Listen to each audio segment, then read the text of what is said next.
Hello there, welcome back to Max's Cards and Dice Dugout. This is episode 254, and this time out we're at Fenway Park in Boston, Massachusetts for a continuation of the 1976 Chicago White Sox Project using pitcher of record baseball from short season games. This is a 3-game series for the White Sox against Boston. Game number 1 is going to have Johnson start for the White Sox and Rick Wise for the Red Sox. First, we'll roll to see if the starting pitchers or the bullpen are going to be used. So first for Chicago, 1-78, and we roll a 91, so it's going to be a bullpen game for the White Sox, and the bullpen pitching rating is a +1.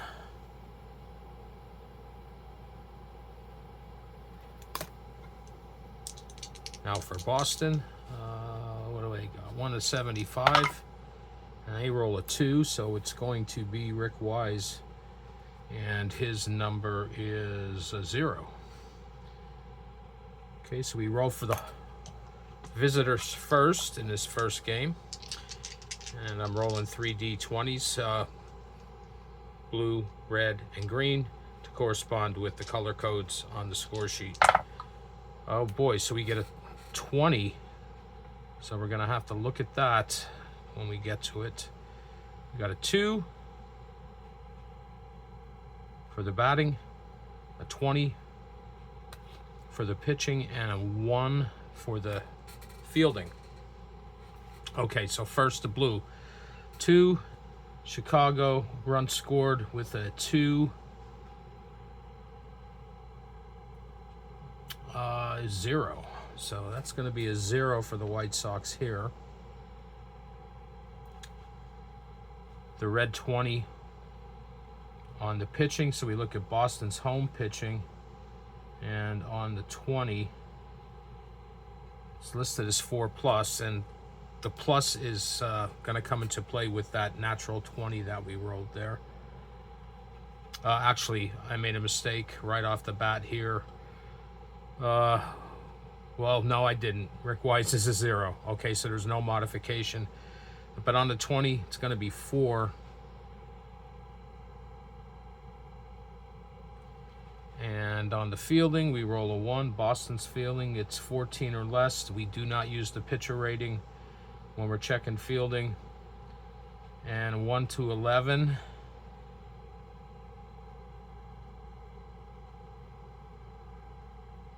Or excuse me, it's less than 14, so, or it's 14 or less, so there is no runs from the fielding for Boston. But we do have to roll D6 for the a natural 20, and we roll a 3. Okay, so I'll put that here as a superscript, and the White Sox end up with 7 runs. All right, now same thing for Boston. This is a bullpen game for the White Sox. There's going to be +1, so we'll roll all 3, and we got red, blue, and green. Okay, so a 6 + 1 is going to be a 7. We look at Boston's home run scored from batting, and that's 1. Blue, or excuse me, blue was 13. I apologize for that. Oh boy. Okay, so we look at Boston. That 13 becomes a 14. Run score, that's a 2. 2. Pitching is a 6. That becomes a 7. We look at Chicago's away on the 7. That's going to be 1. And a 12 on the fielding. There's no modification on that. It's less than 15, so that's a 0. And that's a total of 3 for well, hold on. Boston is the home team, so we do get to see if they have any late game heroics here in the bottom of the 9th. So right now they have 3. Okay, so we take Chicago's away late game modifier of a 3, and Boston's 1 for a total of 4. On a 4 or less, Boston's going to score a run. And they score 1, so they've scored 1 so far. We just keep doing that until they don't score anymore. All right, so 4 or less. It's now 7-4, and they roll a 6, so they pick up 1 in the bottom of the 9th. And the White Sox win this game 7-4.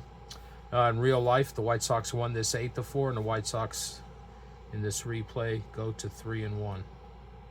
Okay, now for game 2, I accidentally, no surprise, but had a clerical error. I got the game 2 and game 3 starters reversed. So that's what this arrow means here, and we're going to do game 2 right here next. A game that the Red Sox won 7-1 with Terry Forster for the White Sox and Louis Tiant for Boston. First thing we'll do is roll for the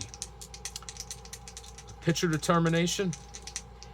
White Sox, they're a 1-78. We roll a 9, so it is going to come from Wood. Or, excuse me, not Wood, Terry Forster. And Forster is +2. So his rating is +2. Now Louis Tiant. Boston's a 1-75. Roll a 53, so it is going to come from Tiant. And his rating is a -1. Okay, so first we'll roll for the White Sox. Alright. It's a 6, 13, and a 19. Alright, so Tiant's a -1, so that 6 becomes a 5. We look at Boston, or excuse me, Chicago's away batting, and a 5 is 0. So they get nothing from their batting. Now we look at the pitching for Boston at home. That's a 13. That becomes a 12. Excuse me. So runs allowed pitching at home on a 12. That's a 2. So they pick up 2 runs from Tiant's pitching. And a 19 on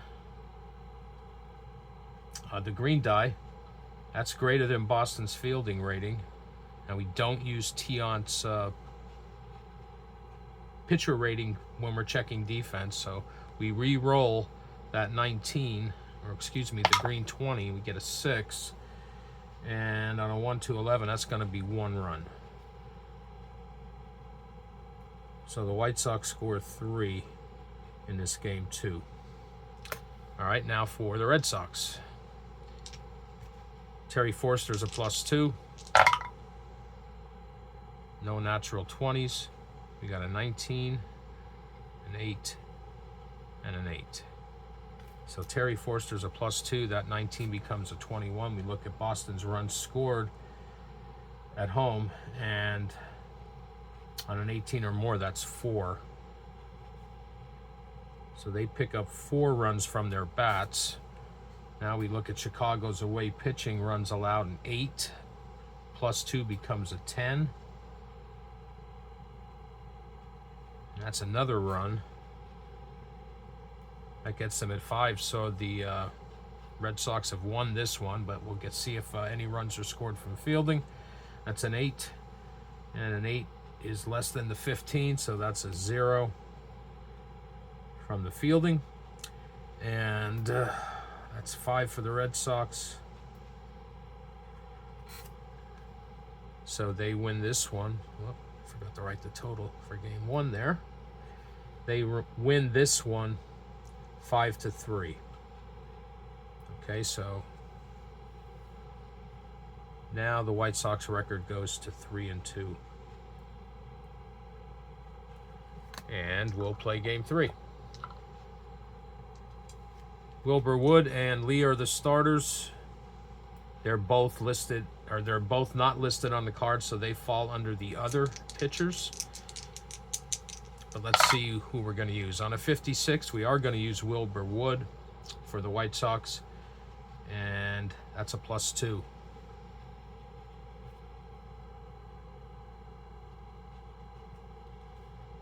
So Wood's a +2.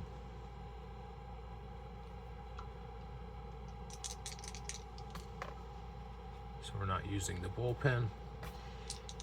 Roll Lee, 76. That is coming from Boston's bullpen, and their relievers are 0.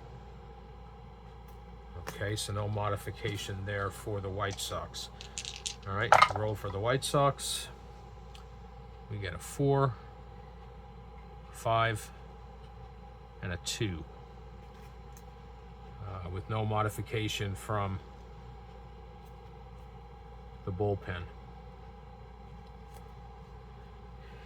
Okay, Chicago, away runs scored on a 4. That's a 0. Now we go to Boston's card. Their home runs allowed from pitching on 5. That's also a 0. And a 2 on the fielding is less than Boston's fielding rating. And the Red Sox pitch a shutout. Now we'll do the same for the Red Sox. And with Wood being a other starting pitcher with the +2 on these die rolls. Okay, so we got a 19, 12,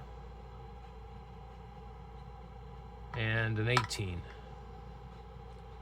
Okay, so 19 +2 for Wood.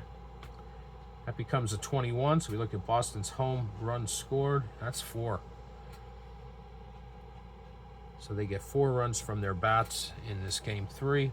Pitching's a 12 +2 becomes a 14. We look at Chicago's away pitching, and a 14 is 2 more runs. So now it's 6-0.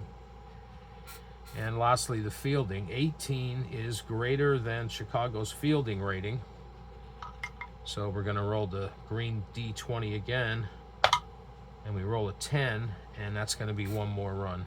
1 to 14 would be 1 more run. And the Red Sox win this one 7-0. A game that the White Sox won 10-4. So 7-0. And the White Sox go to 3-3 at the completion of this series. And I'll just draw a little arrow down here so I remember that the record after the completion of this series is coming from this game here. Okay, so that's going to do it for this one. The next series for the White Sox, they travel to the Bronx for a 2-game set against the Yankees. If you hung out with me for this short video, I appreciate it. And I'll be back again in the near future with another one. And until then, take care.